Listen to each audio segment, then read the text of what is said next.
ரிஷிகள்ல ஒருத்தரான வியாச மகரிஷியால தோற்கப்பட்ட 18 புராணங்கள்ல முக்கியமானது கருட புராணம். இது பறவைகளோட அரசனான கருடனுக்கு ஏற்படுற சந்தேகங்களை தீர்க்கிற பொருட்டு விஷ்ணு பகவான் எடுத்துரைச்ச விளக்கங்கள் தான் இந்த அதி அற்புதமான புராணம். இந்த புராணத்தை வாசிக்கிறவங்க கேக்குறவங்க எல்லாருமே சொர்க்கலோகம் போவாங்க அப்படிங்கிறது ஐதீகம். மனிதரா பிறந்த அத்தனை பேரும் தெரிஞ்சுக்க வேண்டிய முக்கியமான வாழ்க்கை சாஸ்திரம் தான் இந்த கருட புராணம். திருமால் தமக்கு சொன்ன இந்த பிறப்பு இறப்பு ரகசியங்கள், இறப்புக்கு பின்னாடி நடக்கிற நிகழ்வுகள், யமலோகத்துல இருக்கிற ஆன்மாவுக்கு கொடுக்கக்கூடிய தண்டனைகள்னு அத்தனையையும் கருடாழ்வார் மற்ற தவசீலர்களுக்கு எடுத்து சொன்ன காரணத்தினால இந்த புராணம் அவரோட பெயராலேயே, அதாவது கருட புராணம்னு அழைக்கப்படுது.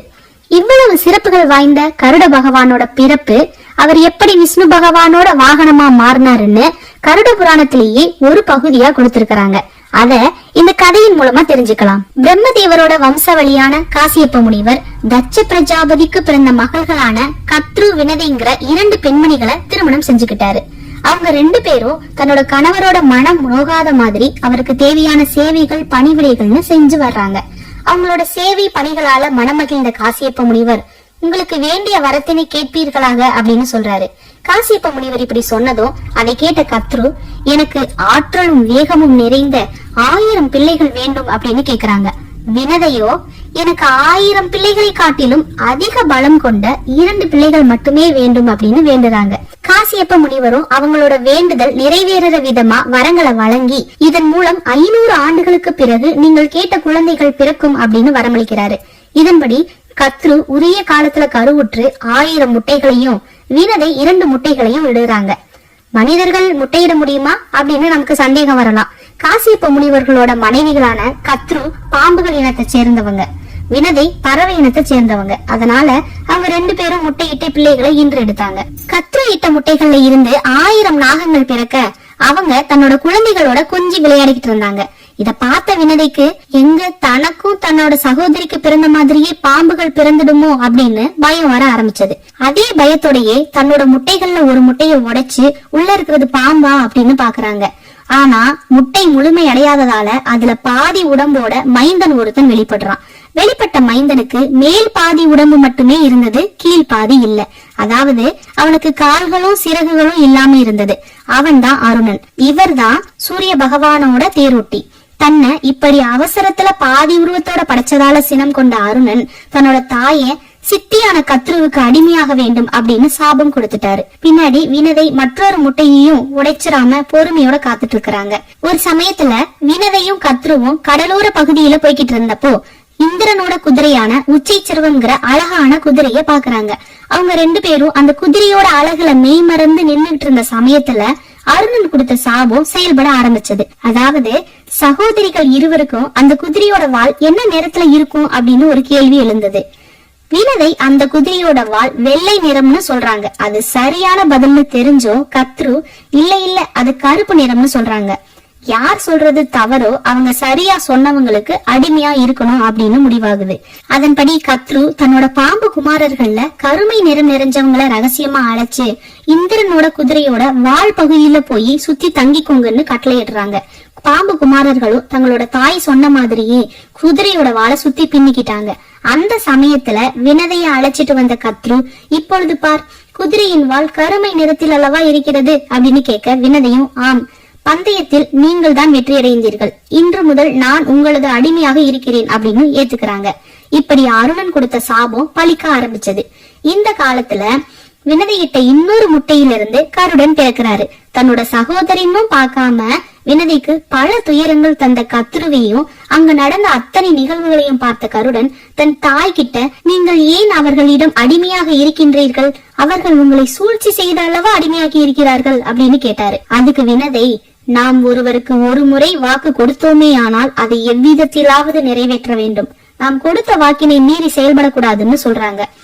நாட்கள் போக போக கத்ருவோட கொடுமைகள் எல்லை மீற ஆரம்பிச்சது. ஒருமுறை தன்னையும் தன்னோட 1000 குமாரர்களையும் சுமந்துகிட்டு கடல்ல போய் விடணும்னு ஆணையிடுறாங்க. வினதையும் அவங்கள சுமக்க முடியாம சுமந்து கடலுக்குள்ள போய் அவங்க சொன்ன இடத்துல விடுறாங்க.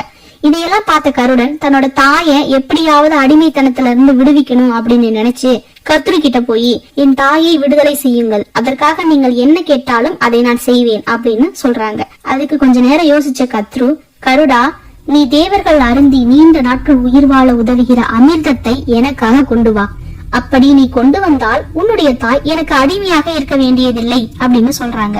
என்னுடைய தாயை விடுதலை செய்வதற்காக நான் எதையும் செய்வேன் அப்படின்னு மனதளவுல நினைச்சுக்கிட்டு தேவலோகம் செல்ல ஆயத்தமாகிறாரு கருடன். அமிர்தத்தை எடுத்துட்டு வர்றதுக்கு முன்னால தன்னோட தாயான வினதை கிட்ட போய் நடந்ததையெல்லாம் சொல்லி, தாயே, நான் மேற்கொள்ளும் இந்த பயணமும் செய்ய இருக்கின்ற காரியமும் நன்முறையில் அமைந்து வெற்றியுடன் திரும்பி வர எனக்கு ஆசை புரியுங்கள் அப்படின்னு கேக்குறாரு. கருடனோட தாய் சூரிய பகவானையும் சந்திர பகவானையும் தன்னோட புதல்வனுக்கு உதவுங்க அப்படின்னு சொல்லி வேண்டி கேட்டுக்கிறாங்க. அதனால அவங்களும் கருடனோட இறகுகளுக்கு பாதுகாப்பு கொடுக்கறதா அசரீரி மூலமா வாக்கு கொடுக்கறாங்க. அவங்கள மாதிரியே கழுத்துக்கும் முகத்துக்கும் வாயு பகவானும் கீழ் உடம்புக்கு அக்னி பகவானும் பிற தெய்வங்களும் பாதுகாப்பு தருவாங்கன்னு உறுதி கொடுக்கறாங்க. அதன் பின் வினதை, மகனே, நீ தேவலோகம் செல்வதற்கு முன்னால் உனது தந்தையான காசியப்ப முனிவரை வணங்கி அவரிடம் ஆசி பெற்று ஆலோசனை கேட்டு அதன் பின்பு தேவலோகம் செல்வாயாக அப்படின்னு சொல்றாங்க. தாய் கிட்ட இருந்து ஆசியும் ஆலோசனையும் அடைஞ்ச கருடன் தன்னோட சிறகுகளை விரிச்சு ஆகாயத்தை நோக்கி பறக்க ஆரம்பிச்சாரு. 2 சிறகுகளையும் சூரியன் ஒருத்தர் சந்திரன் ஒருத்தர்னு பலம் கொடுக்க சிறகுகளை அசைக்க அசைக்க எழும்பிய சத்தம் மண்ணுலகம் மட்டும் இல்லாம விண்ணுலகத்துல இருக்கிறவங்களுக்கும் கேட்டது. தாய் சொன்ன ஆலோசனைப்படியே தன்னோட தந்தையை சந்திக்கிறதுக்காக கருடன் தந்தை இருக்கிற இடத்தை நோக்கி போறாரு. தவக்கோலத்துல இருந்த காசியப்ப முனிவர் கருடனோட வருகையை அறிஞ்சு விழிகளை திறந்து கருடனுக்கு வேண்டிய ஆசிகளை வழங்கி, கருடா, இங்கிருந்து சில தூரம் பயணம் செய்தால் அங்கே ஒரு குளத்தை காண்பாய். அந்த குளத்தில் ஒரு பெரிய ஆமையும் யானையும் இருக்கும். அந்த இரண்டையுமே நீ கொன்று உண்ட பின்னர் தான் நீ தேவலோகம் செல்வதற்கான பயணத்தை மேற்கொள்ள முடியும்னு சொல்றாங்க. இதை கேட்ட கருடன், நான் எதற்காக அந்த யானையையும் ஆமையையும் கொள்ள வேண்டும் அப்படின்னு கேக்குறாங்க. அதுக்கு காசியப்ப முனிவர், அவர்கள் இருவரும் முற்பிறவியில் ஒரு செல்வந்தர் குடும்பத்தில் பிறந்து சகோதரர்களாகவும் செல்வ சீமான்களாகவும் வளர்ந்து வந்தார்கள். அவர்கள் இருவரும் வளர்ந்து வரும் தருவாயில் அவர்களுடைய பெற்றோர்கள் இறந்து போயினர். உடன் இருப்பவர்களின் பேச்சுக்களை கேட்டு சரி எது தவறு எது என்று புரியாமல் சகோதரர்கள் இருவரும் சொத்துக்காக ஒருவரை ஒருவர் அடித்துக் கொண்டும் சண்டையிட்டுக் கொண்டும் இருந்தனர். அவர்களின் சண்டையானது ஒருவரை ஒருவர் கொல்லும் அளவிற்கு செல்ல தொடங்கியது. இவர்களுடைய சண்டை இன்றளவும் தொடர்ந்து கொண்டே இருப்பதினால் அந்த குளத்தில் எந்த முனிவர்களாலும் குளிக்கவும் முடியவில்லை, வனத்தில் தவமும் செய்ய முடியவில்லை. மேலும் அவர்கள் இருவரையும் என்னுடைய சந்ததியினால் மட்டுமே வெல்ல முடியும் என்பதனால் நீ அவர்களை வென்று கொள்வதினால் வனத்தில் தவம் புரிபவர்களுக்கு ஏற்பட்டு இருந்த இன்னல்கள் அகலும் அப்படின்னு சொல்றாரு. காசியப்ப முனிவர் கருடன் கிட்ட, யானையையும் ஆமையும் உண்பதனால உனக்கு சக்திகள் அதிகரிக்கும்னு சொல்றாரு. அந்த சக்தியினால் நீ தேவலோகம் செல்வதற்கு பல தடைகள் ஏற்பட்டாலும் அந்த தடைகளை தகர்த்தெறியும் வலிமையும் ஆற்றலும் அதிகரிக்கும்னு ஆசிகள் வழங்குறாரு. கருடனும் காசியப்பன் முனிவர் சொல்றது மாதிரியே பயணம் கொண்டு வனத்தோட நடுவுல இருந்து குளத்துக்கு போறாரு. அங்கேயும் யானையும் ஆமையும் ஒண்ணுக்கு ஒண்ணு சண்டை போட்டுக்கிட்டே இருந்தது. அதுக்கடுத்து கருடன் அந்த இரண்டையும் கொன்னு அவங்களோட உடல்களை தூக்கிட்டு போகும்போது அவர்களை எங்கு வச்சு உண்பது அப்படின்னு சொல்லி யோசிச்சுக்கிட்டு இருக்கிறாரு. அப்போ நீண்ட நெடிய வானளவு உயர்ந்த ஒரு மரத்தை பாக்குறாரு. அந்த மரத்தோட கிளைகள் உறுதியாகவும் பலமாகவும் இருக்கிறத பார்த்த கருடன் அந்த மரத்தின் மீது அமர்ந்து உண்ணலாம் அப்படின்னு நினைச்சிட்டு மரத்தை நோக்கி பறக்க ஆரம்பிக்கிறாரு. கருடன் அந்த மரத்தோட கிளையில அமர்ந்து சாப்பிட ஆரம்பிச்ச போது அந்த கிளை முறிஞ்சு உடைய ஆரம்பிச்சது. அப்பதான் அந்த கிளையில முனிவர்கள் சிலர் தலைகீழா தொங்கிக் கொண்டு தவம் புரியறத பாக்குறாரு கருடன். கிளை உடைஞ்சு முனிவர்கள் கீழே விழுந்தா அவங்களோட தவம் களையிறதோட மட்டுமல்லாம அவங்களோட உயிருக்கும் பாதகம் ஏற்படும்னு உணர்ந்த கருடன் அதை எவ்விதத்திலாவது தடுக்கணும்னு மரத்தை லாவகமா பிடுங்கி தன்னோட தந்தையை நோக்கி பறக்க ஆரம்பிக்கிறாரு. இதற்கிடையில முனிவர்கள் தவம் கலைஞ்சு நடப்பது என்னன்னு தெரியாம கோபத்தோட பாக்குறாங்க. காசியப்ப முனிவர் நடந்த நிகழ்வுகளுக்காக முனிவர்கள் கிட்ட மன்னிப்பு கேட்டு கருடன் போற காரியத்தோட காரணத்தையும் விளக்கி, கருடன் உங்களுக்கு உதவுறதுக்காகவே இவையெல்லாம் நடந்திருக்குன்னு சொல்றாரு. அதாவது மரத்துல தலைகீழா தவம் செஞ்ச முனிவர்கள் பாலகியா முனிவர்கள். அவங்க ஒரு முறை தட்ச பிரஜாபதி நடத்தின வேள்விக்கு காசியப்ப முனிவரால அனுப்பப்பட்ட 60,000 முனிவர்கள். அவங்க வேள்விக்கு தேவையான விறகுகளை எடுக்க போனப்போ இந்திரன் ஏற்கனவே பூலோகத்துல இருந்த அத்தனை விறகுகளையும் எடுத்துட்டு வேள்விக்கு போய் உருவத்துல சின்னதா இருந்த பாலகியா முனிவர்களை விறகுகள் கூட கொண்டு வர முடியலையா அப்படின்னு ஏளனம் செஞ்சு அவமானப்படுத்துறாரு. இதனால கோபம் கொண்ட பாலகியா முனிவர்கள் இந்திரனுக்கு சாபம் தர்றாங்க. அதன்படி எங்களின் உருவத்தை கொண்டு எவ்விதம் எங்களை ஏளனம் செய்தாயோ எங்கள் மூலமாக அனுப்பப்படும் சாதாரண உருவம் கொண்ட ஒருவன் மூலமாக இந்த உலகில் உள்ளோர் அனைவரும் அறியும் வண்ணமாக நீ அவமானப்படுவாய் அப்படின்னு சாபம் கொடுக்கறாங்க. இதற்காகவே பல யுகங்களா காசியப்ப முனிவரோட ஆலோசனையின்படி தவம் செஞ்சு வந்தாங்க. இப்போ தவம் கலைஞ்சதும் இந்திரன் அவமானப்படுத்த தகுதியானவன் கருடன் தான் உணர்ந்து கருடனை வாழ்த்தி தங்களோட தவ வலிமையால பெற்ற சக்திகள் அத்தனையும் கருடனுக்கு வழங்கி ஆசீர்வதிச்சு தேவலோகத்துக்கு அனுப்புறாங்க. இதையெல்லாம் தேவ ஒற்றர்கள் மூலமா தெரிஞ்சுக்கிட்ட தேவேந்திரன் இதை எப்படியாவது தடுக்கணும், இல்லன்னா அமிர்தத்தை பாம்புகள் உண்டு சாகா வரம் பெற்று பல இன்னல்கள் நடக்கும்னு அமிர்த கலசத்துக்கு பாதுகாப்ப பல மடங்கு அதிகரிக்கிறாரு. அமிர்த குடத்தை சுத்தி இரவு பகல் கண்மூடாம பாதுகாக்கிற விதமா விசக்காற்ற உமிழ்ற நாகங்களையும் கத்திகளோட சுத்துற ராட்டினம் அதையெல்லாம் தாண்டி இந்திர கணங்கள்னு பாதுகாப்ப பல மடங்கு அதிகரிக்கிறாரு. இதையெல்லாம் பார்த்த கருடன் அந்த இடத்தை நல்லா ஆராய்ஞ்சு தன்னோட உடலெல்லாம் புழுதி மண்ணோட சென்று அந்த இடத்தை அடைஞ்சதும் சிறகுகளால பலமா அடிக்க அங்க ஒரு புழுதி படலமே கிளம்புது. அதுல கண்களை ஒரு நொடி மூடிய நாகங்களை கருடன் தன் அழகாலும் கால்களாலும் கொத்தி கொன்னு அவங்களோட உடல்களாலேயே ராட்டனத்தையும் நிறுத்தி நொடி பொழுதுல அமிர்த கலசத்தை கைப்பற்றிட்டு பூலோகத்தை நோக்கி பறக்க ஆரம்பிக்கிறாரு. இதை கேள்விப்பட்ட இந்திரன் கருடனை வழிமறைச்சு தன்னோட வஜ்ராயுதத்தால தாக்குறாரு. ஆனா பாரகியா முனிவர்களோட தவ வலிமையால இந்திரனோட வஜ்ராயுதம் செயலிழந்து போனது. அதனால கருடனை தாக்க முடியல. இதனால இந்திரன் அவமானம் அடைஞ்சாரு. அந்த நேரத்துல விஷ்ணு பகவான் தோன்றி கருடனோட வீரத்தையும் கருடன் அமிர்த கலசம் எடுக்க வந்த நோக்கத்தையும் சொல்லி வாழ்த்தி உனக்கு என்ன வரம் வேண்டும் அப்படின்னு கேக்குறாரு. கருடனும் விஷ்ணு பகவானை வணங்கி எனக்கு என் தாயின் விடுதலையே யாம் வேண்டுவதுன்னு சொல்லி இருப்பினும் என்னை தாங்கள் தம் வாகனமாக ஏற்பீர்களா அப்படின்னு வேண்டுதல் வைக்கிறாரு. திருமாலும் அப்படியே ஆகுகன்னு வரம் வழங்குறாரு. அப்போ அவ்விடம் வந்த இந்திரன் திருமாலையும் கருடனையும் வணங்கி கருடன் கிட்ட அமிர்தத்தை பாம்புகள் உண்டா பல இன்னல்கள் நடக்கும்னு விளக்குறாரு. அதனால அமிர்த கலசத்தை திருப்பி கொடுங்கன்னு கேக்குறாரு. கருடனும் அது இயலாது, இதை கொடுத்தால்தான் என் தாய் விடுதலை அடைவார்கள்னு சொல்லி இருப்பினும் அவர்கள் அமிர்தத்தை உண்ணா வண்ணம் நான் ஒரு உபாயம் சொல்கிறேன்னு சொல்ல இந்திரனும் அதை ஏத்துக்கிட்டாரு. கருடனோட யோசனையின்படியே இந்திரன் அந்தனர் வடிவெடுத்து பூலோகத்துக்கு செல்றாரு. கருடன் கத்ருவை அடைஞ்சதும் இவ்வந்தனரிடம் அமிர்த கலசம் உள்ளதுன்னு சொல்லி அமிர்த கலசத்தை வாங்கி கத்ரு கிட்ட கொடுக்கிறாரு. இதனால மனம் மகிழ்ந்த கத்ரு இனி உன் தாய் எனக்கு அடிமையாக இருக்க வேண்டியதில்லைன்னு சொல்லிட்டு தன்னோட குமாரர்களோட மகிழ்ச்சியோட அமிர்தத்தை உண்ண போறாங்க. அந்த சமயத்துல அந்தனர் வேடத்துல இருந்த இந்திரன் அவங்கள தடுத்து அமிர்தத்தை இப்படி உண்ணுதல் ஆகாது, இதனால் முழு பையனும் கிட்டாது, நீங்கள் இந்த நதி நீரில் நீராடி வாருங்கள், நான் பூஜை செய்து அமிர்தத்தை உண்ண தயார் செய்கிறேன் அப்படின்னு சொல்றாங்க. சரின்னு கத்ருவும் 1000 பாம்பு குமாரர்களும் அமிர்த கலசத்தை தர்பை புல்லுல வச்சுட்டு நதியில நீராட போறாங்க. அவங்க போனதும் இந்திரன் அமிர்த கலசத்தை எடுத்துக்கிட்டு தேவலோகம் நோக்கி பறக்கிறாரு. இத பார்த்த கத்ருவும் பாம்புகளும் இந்திரனுக்கு பல தடைகள் ஏற்படுத்துறாங்க. ஆனா இந்திரன் அதையெல்லாம் தாண்டி தேவலோகம் போறாரு. கத்ரு கோபத்தோட கருடனை நீ எங்களை ஏமாற்றி விட்டாய் அப்படின்னு சொல்றாங்க. கருடன் நான் வாக்கு அளித்தபடியே அமிர்த கலசத்தை தந்து விட்டேன், நீங்கள் அமிர்த கலசத்தை திரும்ப எடுத்து செல்லக்கூடாது என்று கூறவில்லையே அப்படின்னு சொல்லி உங்களுடைய வஞ்சகமான எண்ணத்தினாலேயே இவ்விதம் நடந்தது. அமிர்தம் தேவர்களுக்கே உரியது, ஆகவே அது மீண்டும் அவர்களிடமே சென்றதுன்னு சொன்னாரு. பின் இந்திரன் கருடனை அமிர்தத்தை உண்டு எங்களோடையே நீ இரவாது சிரஞ்சீவியாக வாழ்வாயாக அப்படின்னு சொல்லியும் கருடன் அமிர்தத்தை வேண்டாம்னு மறுக்கிறாரு. கருடன் அவ்விதம் சொன்னதுமே விஷ்ணு பகவான் அங்க தோன்றி கருடனே நீ முதுமையும் மரணமும் இன்றி எப்பொழுதும் என்னுடைய வாகனமாக வாழ்வாய் அப்படின்னு வரமளிக்கிறாரு. அன்று முதல் கருடன் பெருமாளோட திருவடி பணிந்து அவரோட சபையிலேயே இருந்து வராரு.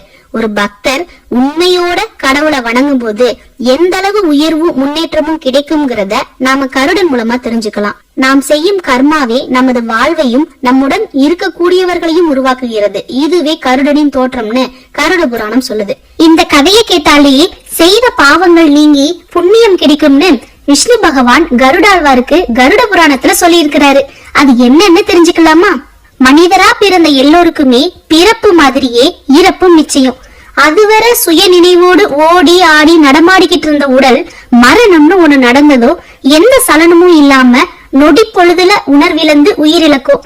அதுவரை உடலோடு இருந்த உயிர் இறப்புக்கு பின்னாடி எங்க போகுது, அந்த உயிருக்கு என்ன ஆகுது, என்ன நடக்குதுன்னு நம்ம எல்லோருக்குமே ஒரு கேள்வி இருந்திருக்கும். இந்த கேள்விக்கான பதில விஷ்ணு பகவான் கருடாழ்வாருக்கு கருட புராணத்துல சொல்லி இருக்கிறாரு. அத தெரிஞ்சுக்கலாம். கருடாழ்வார் விஷ்ணு பகவானை நோக்கி, ஐயனே, இறந்த பின் உயிருக்கு என்ன நடக்கின்றது?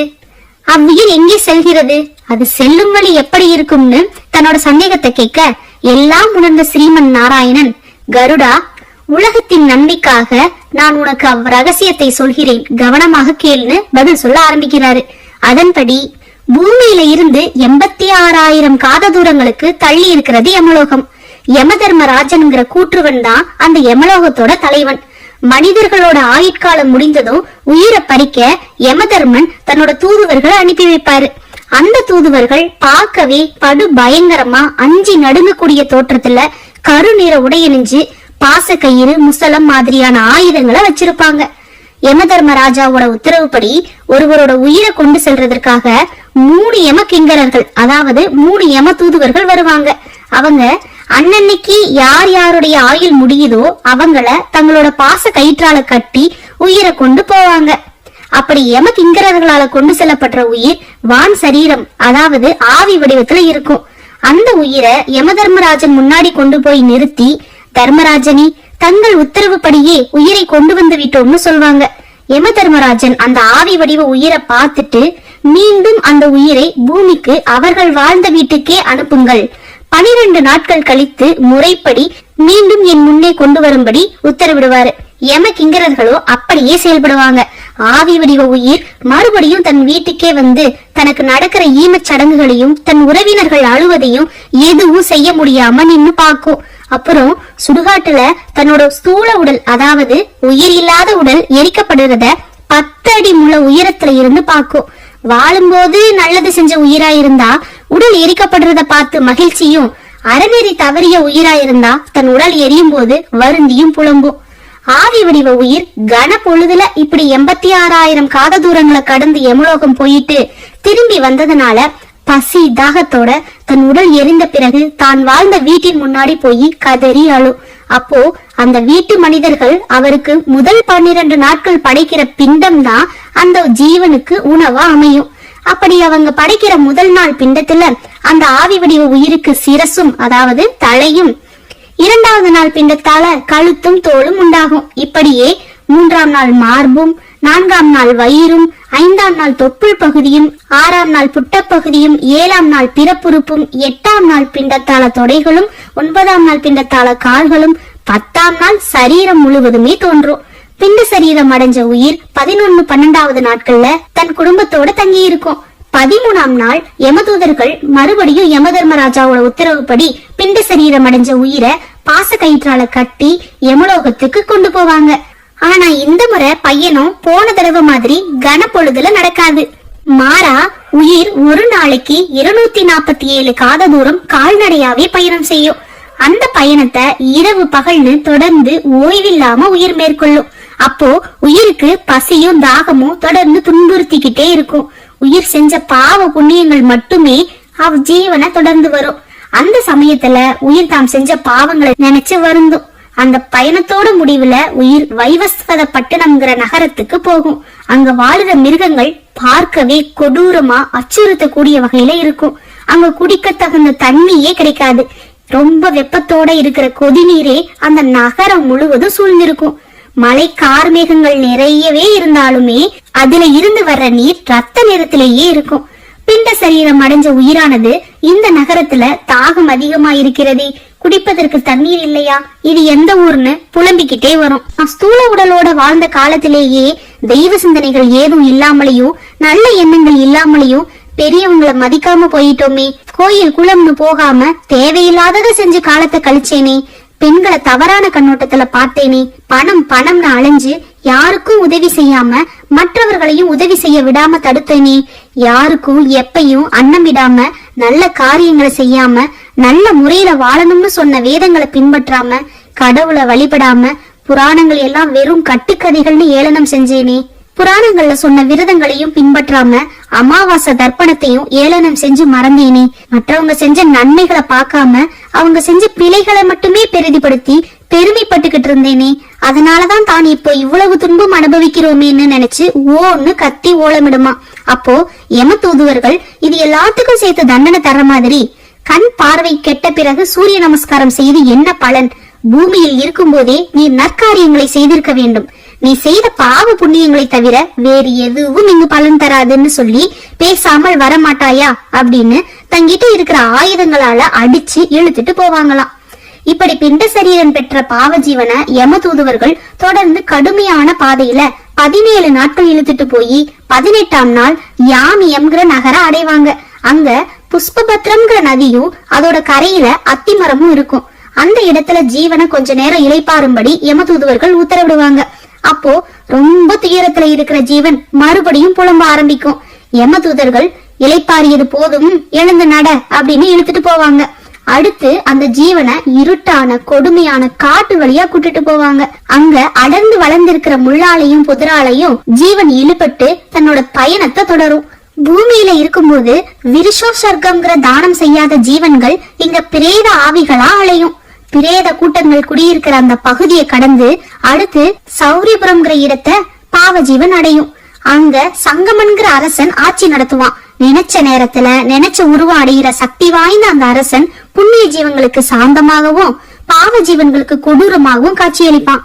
இப்படியே அந்த நகரத்தை கடக்கும் போது பூமியில தன் மகன் தனக்காக கொடுக்கிற முதல் மாசிக பிண்டத்தை இந்த ஜீவன் சாப்பிட்டு பசியாரும்.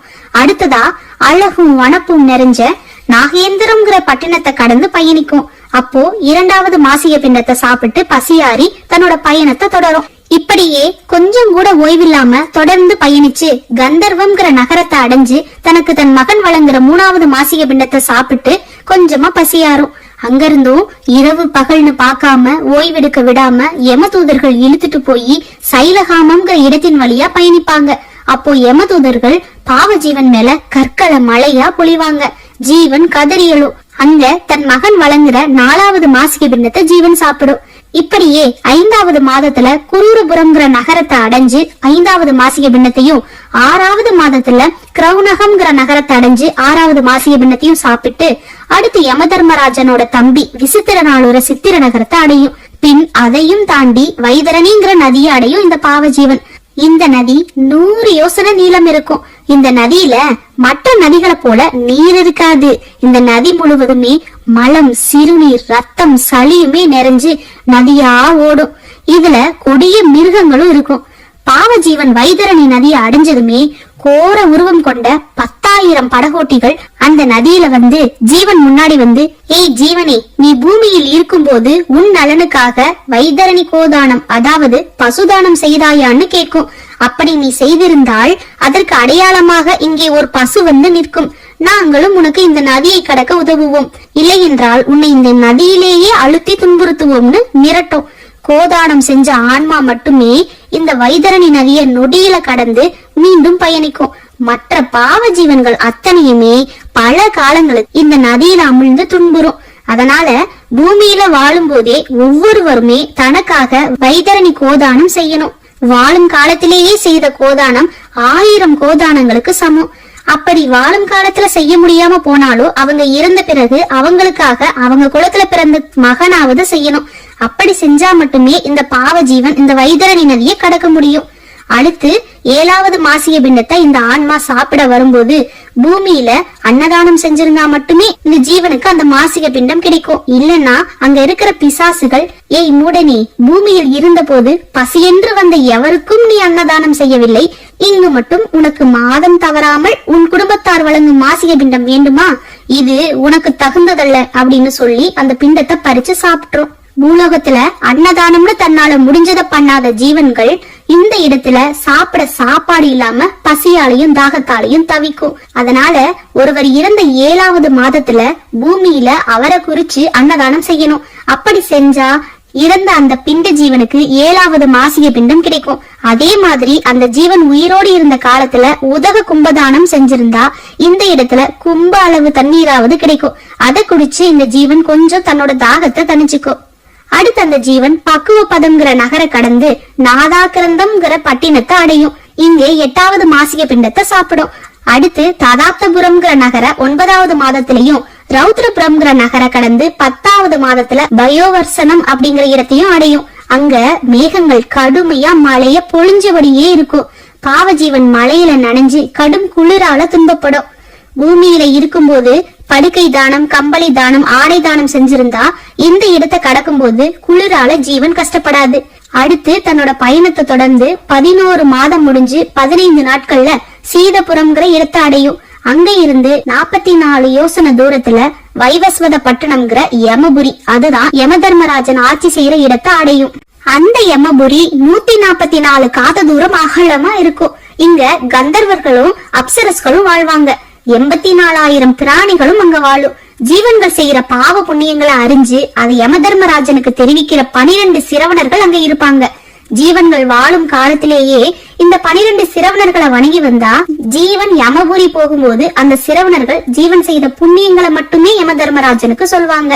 இப்படி விஷ்ணு பகவான் கருடாழ்வார் கிட்ட சொன்னதும் கருடாழ்வார் திருமாலை பார்த்து, ஐயனே, யார் இந்த 12 சிரவணர்கள்? எப்படி இவர்கள் ஜீவன்கள் செய்கின்ற பாவ புண்ணியங்களை அறிவார்கள் அப்படின்னு மீண்டும் தன்னோட சந்தேகத்தை கேட்க பகவான் அந்த சிரவணர்களோட வரலாற்றை விளக்கினாரு. அதன்படி, கருடா, நான் ஊழி காலத்தில் அனைத்து தேவர்களையும் என்னுள் கொண்டு திருப்பார்கடலில் துயில் கொண்டிருந்தேன். அப்போது என் உந்தி கமலத்தில் இருந்து பிரம்மதேவர் தோன்றினார். அவர் என்னை குறித்து கடும் தவம் இயற்றி படைக்கும் ஆற்றலை அடைந்தார். பிறகு படைப்பு தொழிலை தொடங்கி சூரியன், காற்று, உயிர்கள்னு அனைத்தையும் படைத்து அந்த உயிர்களின் மரணத்தை நிகழ்த்தும் யமதர்மராஜனோடு சித்திரகுப்தனையும் படைத்தார். பிரம்மதேவருடைய படைப்பு முழுமையடைந்ததும் அனைத்து தேவர்களும் தங்களுக்கு வழங்கப்பட்ட தொழில்களை செய்ய தொடங்கினார்கள். யமதர்மராஜனும் தனக்காக நிர்மாணிக்கப்பட்ட ஜைமினி நகரத்தை அடைந்து மரணத்தின் பின் தன்னிடம் வரும் ஜீவன்களின் பாவ புண்ணியங்களை அறிய கடும் முயற்சி செய்தான். ஆனால் யமதர்மனால் எவ்வளவு முயன்றும் உயிர்களின் பாவம் புண்ணியங்களை அறிய முடியவில்லை. அதனால் அவற்றை அறிய இயலாததால் தன்னை படைத்த பிரம்மதேவனிடமே சென்று, நான்முக பெருமானே, நான் எவ்வளவோ முயற்சிகள் செய்தும் பூலோகத்தில் மனிதர்கள் செய்யும் பாவ புண்ணியங்களை என்னால் முழுமையாக அறிய இயலவில்லை. அவற்றை அறிந்தால்தானே என்னால் பாவங்களுக்கு தண்டனையும் புண்ணியங்களுக்கு பலன்களையும் தர முடியும். அவற்றை உணர்ந்தறிய எனக்கு எவ்வகையிலாவது உதவ வேண்டும் என்று வேண்டினான். யமதர்மராஜனின் வேண்டுகோளை ஏற்று பிரம்மதேவரும் அதற்கான தீர்வுக்காக ஒரு தர்பை புல்லை எடுத்து எறிந்தார். அந்த புல்லில் இருந்து நீண்ட கண்களும் அழகிய மேனியையும் உடைய 12 புதல்வர்கள் தோன்றினார்கள். சிரவணம் என்னும் தர்பை புல்லிலிருந்து தோன்றியதால் அவர்களுக்கு சிரவணர்கள் என்னும் பெயரும் ஏற்பட்டது. அவர்களை காட்டி உலகத்தில் பிறந்த ஜீவன்கள் அனைவரும் பேசுவதையும் செயல் புரிவதையும் நினைப்பதையும் அவர்களுடனேயே இருப்பவர்களைப் போல இப்பன்னிருவரும் உணர்ந்தறிய வல்லவர்கள். இவர்கள் ஜீவன்கள் செய்வதையெல்லாம் அறிந்து உனக்கு அறிவிப்பார்கள். இவர்களை கொண்டு ஜீவன்கள் செய்யும் பாவ புண்ணியங்களை அறிந்து சிசையும் ரச்சையும் செய்வாயாகன்னு சொல்லி அப்பன்னிருவரையும் யமதர்மனோடு செல்லும்படி பணித்தார். யமதர்மராஜனும் இப்பன்னிரண்டு சிறுவனர்களுடன் பிரம்மதேவரை வணங்கிவிட்டு தென் திசை நோக்கி பயணித்து யமபுரியை அடைந்தான். அன்றிலிருந்து மனிதர்களின் பாவ புண்ணியங்களை உணர்ந்தறிந்து அம்மானுடன் மரித்த பிறகு அவனுடைய பாவ புண்ணிய கணக்கினை யமதர்மராஜனுக்கு அறிவித்து வருகிறார்கள் இந்த சிரவணர்கள். இந்த சிரவணர்களோட ஞானப்படி பூமியில வாழுற காலத்திலேயே தர்மம் செய்த புண்ணியவான்கள் தர்ம மார்க்கமாகவே யமபுரிய வந்தடைவாங்க. இவங்க பாவ ஜீவன்கள் மாதிரி துன்ப மார்க்கத்துல பயணிக்க வேண்டிய அவசியம் இல்ல. சான்றோர்களுக்கும் பெரியோர்களுக்கும் பொன் பொருள் ஆடைன்னு தானமா அளித்த புண்ணிய ஜீவன்கள் தேவ விமானத்துல ஏறி யமபுரிக்கு பயணம் செய்வாங்க.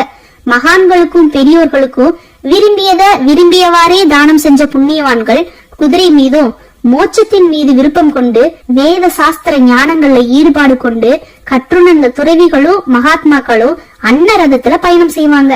இந்த புண்ணியங்கள்ல எதையுமே செய்யாத பாவ ஜீவன்கள் கால்நடையாகத்தான் யமபுரிக்கு வந்தாகணும். அவங்க வர்ற வழியெல்லாம் கூரிய இலைகளையுடைய செடிகளும் மரங்களும் புதரா படர்ந்திருக்கும். பாதையெங்கும் கற்களும் முற்களும் நிரம்பி இருக்கும். தரையில் உள்ள மணலும் வறுத்து கொட்டின மாதிரி கனல கக்கும். இந்த வழியில தான் பாவ ஜீவன்கள் பயணிக்கும்.